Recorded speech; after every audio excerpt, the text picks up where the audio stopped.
بسم الله الرحمن الرحيم. الحمد لله والصلاة والسلام على رسول الله. في اليوم 22 من شهر مايو آيار من عام 1947 أرست باخرة أسترالية يطلق عليها الباخرة كاتومبا في ميناء عدن اليمني للتزود بالوقود، فخرج منها بعض الرجال للتنزه في المدينة، حيث التقى بهم رجل من فضلاء بلدة الشيخ عثمان بجوار عدن اسمه السيد عبد حسين الأدهل، فما أن تعرف عليهم وعلى اسم أبيهم حتى كاد يصعق من هول الصدمة، فأسرع إلى السفينة ليتأكد من صدق ما سمع، فرأى شيخا تبدو من بين قسمات وجهه الغائرة مظاهر للعظمة والسمو لا تخفى على أحد، وتظهر على يديه وساقيه الهزيلتين علامات لسلاسل وأغلال وكأنها نحتت في جلده نحتا. فسأله السيد الأذهل عن هويته، فرفع ذلك الشيخ الكبير رأسه ونظر نحوه بعينين كعيني الصقر الجارح، ثم أخبره بكل عزة وشموخ عن اسمه. فلم يصدق السيد الأذهل نفسه بأنه أمام ذلك البطل الإسلامي الأسطوري الذي اختفى منذ ما يزيد عن 20 عاما، وما هي إلا لحظات حتى وصلت إلى القاهرة برقية سرية من ميناء عدن اليمني. الأمير محمد عبد الكريم الخطابي غادر عدن على الباخرة كاتومبا. التوقيع الأدهل. بعد ذلك وردت إلى الملك فاروق ملك مصر آنذاك في قصره بسرايا القبة هذه الرسالة: جلالة مولانا الملك المعظم، وردتني برقية من عدن بأنه قد مر بها الأمير محمد عبد الكريم الخطابي أمير الريف بمراكش وأسير فرنسا بجزيرة ريونيون منذ 20 سنة، وهو بطريقه لمنفاه الجديد بجنوب فرنسا، وستصل به الباخرة كاتومبا غدا الثلاثاء للسويس، وإنقاذه معلق بإشارة كريمة من جلالتكم، ولا سلطة لفرنسا عليه سوى سلطة الخاطف على المخطوف. التوقيع محمد علي الطاهر رئيس اللجنة الفلسطينية بمصر. عندها قام الملك فاروق بمساعدة من عبد الرحمن عزام باشا أول أمين عام للجامعة العربية بتدبير خطة لتحرير الأمير محمد ابن عبد الكريم الخطابي، ليجن جنون فرنسا بعدها على فقدانها الأسير الذي لطالما أذاقها الويلات والهزائم. مرحبا بكم، هذا جهاد الترباني يحييكم في الحلقة الرابعة من برنامج العظماء 100، والتي سنستعرض فيها قصة أسطورة المغرب الأمير محمد ابن عبد الكريم الخطابي. وقد يعجب البعض عن ورود اسم عظيم من عظماء أمة الإسلام ظهر في القرن العشرين الميلادي مباشرة بعد الحلقة الأولى التي عرضنا بها اسم العظيم الأول في أمة محمد صلى الله عليه وسلم، خليفة رسول الله أبي بكر الصديق رضي الله عنه وأرضاه. والحقيقة أنني تعمدت هذا الترتيب لسبب سأذكره في نهاية الحلقة إن شاء الله. فمن هو الأمير محمد ابن عبد الكريم الخطابي، وما هي قصته؟ ولكي نصبر أغوار قصة بطلنا الأسطوري نغور قليلا في التاريخ، ونتحول إلى بلاد المغرب الإسلامي، وبالتحديد إلى بلدة أكدير في الريف المغربي، وهي المنطقة الواقعة في شمال شرق المغرب. ففي سنة 1301 هجري الموافق 1883 ميلادي رزق شيخ قبيلة من قبائل الأمازيغ يدعى الشيخ عبد الكريم الخطابي مولودا أسماه تبركا على اسم رسول الله صلى الله عليه وسلم محمدا. فقرر هذا الشيخ تربية ابنه محمد تربية صالحة منذ نعومة أظافره، فقام بتعليمه اللغة العربية وتحفيظه القرآن، ثم أرسله إلى جامعة القرويين في مدينة فاس يتعلم هناك الحديث والفقه الإسلامي.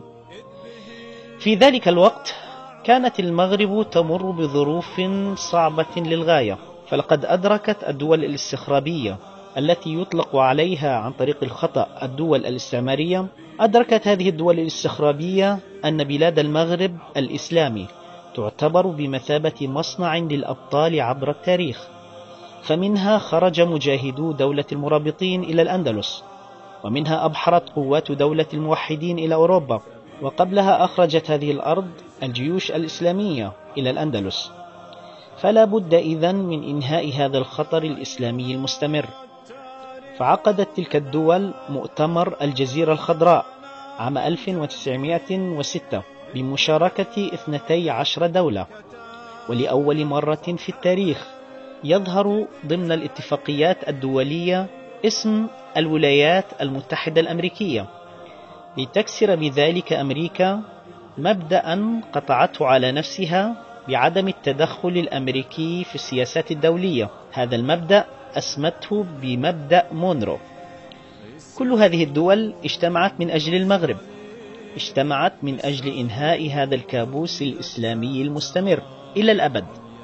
فكان القرار النهائي لهذا المؤتمر تقسيم بلاد المغرب الإسلامي، فلم تكتفي تلك الدول بتقسيم مملكة المغرب الإسلامي فحسب، بل قسمتها بطريقة خبيثة عجيبة لم تعرفها شعوب الأرض من قبل، بحيث تضمن تفككها بشكل نهائي.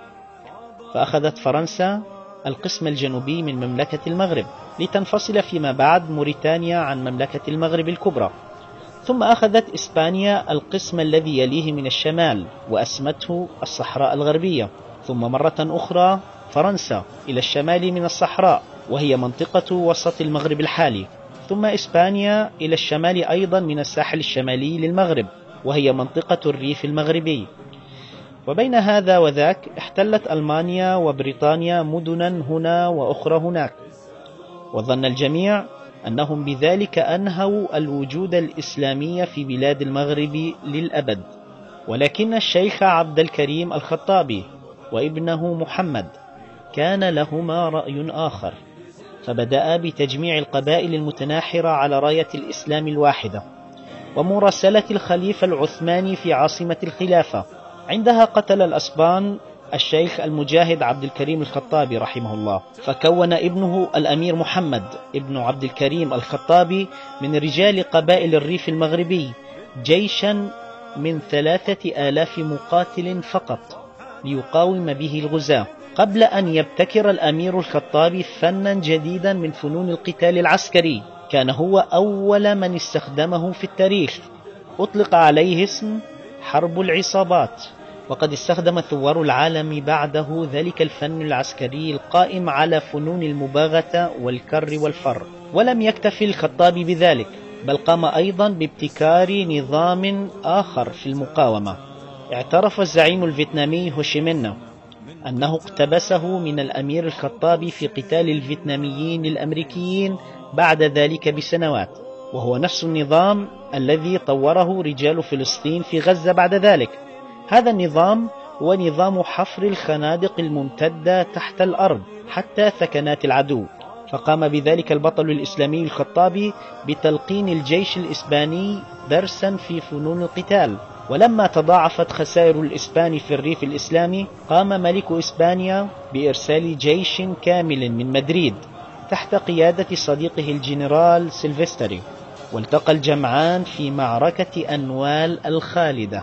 اجتمع جيش إسباني منظم مكون من 60,000 جندي مع كامل عدتهم الحربية، مقابل 3,000 مجاهد مسلم فقط يحملون معهم بنادق بدائية.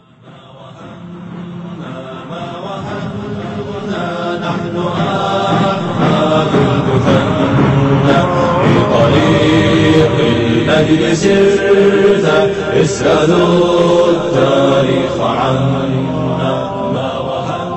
فانتصر 3,000 مجاهد مغربي تحت قيادة الأسطورة الخطابية على جيش كامل من 60,000 مقاتل إسباني، فقتل المغاربة المسلمون 18,000 من جيش الغزاة الأسباني، وأسروا عشرات الآلاف من الغزاة، الأمر الذي جعل الأسبان يسمون هذه المعركة بكارثة أنوال، ديساستري دي أنوال، وبعد ذلك أسس الأمير الخطابي لأول مرة منذ الاحتلال إمارة الريف الإسلامية في شمال المغرب الإسلامي، وخلال 5 أعوام من إمارته قام الخطابي بتعليم الناس الدين الإسلامي الصحيح، ثم قام بإرسال البعثات العلمية لدول العالم وتوحيد صفوف القبائل المتناحرة تحت راية الإسلام.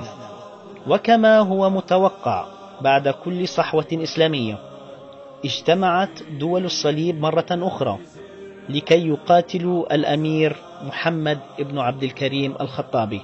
ثم قامت طائرات فرنسا وإسبانيا بإلقاء الأسلحة الكيميائية والغازات السامة على المدنيين في الوقت الذي حاصر فيه الأسطول الإنجليزي سواحل المغرب، فقاتل الخطابي أمام الأرض مجتمعة، فلجأوا إلى أسلوب قديم حديث ستجدونه يتكرر كثيرا في طيات هذا البرنامج. لقد لجأوا إلى طلب التفاوض مع الأمير وإعطائه الضمانات الموثقة على سلامة كل المسلمين وإتاحة سبل العيش الكريم لهم بكل حرية واستقلال. وكعادتهم نكص الصليبيون بعهودهم، فقاموا بخطف الأمير الأسطورة المجاهد، وقاموا بنفيه في جزيرة في مجاهل المحيط الهندي، ليس لسنة أو 2 بل ل21 سنة قضاها هذا البطل في أسر دعاة حقوق الإنسان، في أسر من خرجوا للعالم بشعار الحضارة والثورة الفرنسية. كل ذلك لأنه رفض أن يعيش ذليلا تحت راية الغزاة. ولكن الله أبى أن يقر عيون أولئك المجرمين بالأمير محمد ليتم تحريره في قناة السويس المصرية في القصة التي ذكرناها في بداية الحلقة، ليعيش الأمير محمد ابن عبد الكريم الخطابي ما بقي من حياته في القاهرة، لتصبح القاهرة محطا لثوار العالم، حيث زاره الثائر الشيوعي الشهير تشي جيفارا لكي يتعلم منه دروسا في الكفاح والنضال.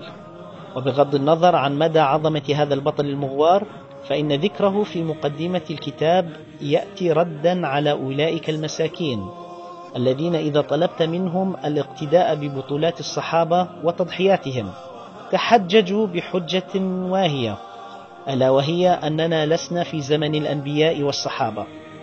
فكان ذكر رجل ظهر في القرن 20 الميلادي لهو خير جواب على أولئك الذين لم يقرأوا شيئا عن تاريخ أمتهم المشرق. ثم إن الرسول صلى الله عليه وسلم أخبر أصحابه أنه سيأتي من بعدهم مؤمنون عمل الواحد فيهم كعمل 50 صحابيا. وفي 6 من شهر فبراير من عام 1963 ودعت الأمة الإسلامية البطل الذي قاوم جيوش الأرض بأسرها، أسطورة المغرب الإسلامي، الأمير محمد بن عبد الكريم الخطابي رحمه الله رحمة واسعة. سأتشرف بمتابعتكم على قناتنا في اليوتيوب لكي تصلكم حلقات البرنامج أولا بأول، وسأتشرف أكثر بقراءة مقترحاتكم واستفساراتكم على صفحاتنا في اليوتيوب وفيسبوك وتويتر.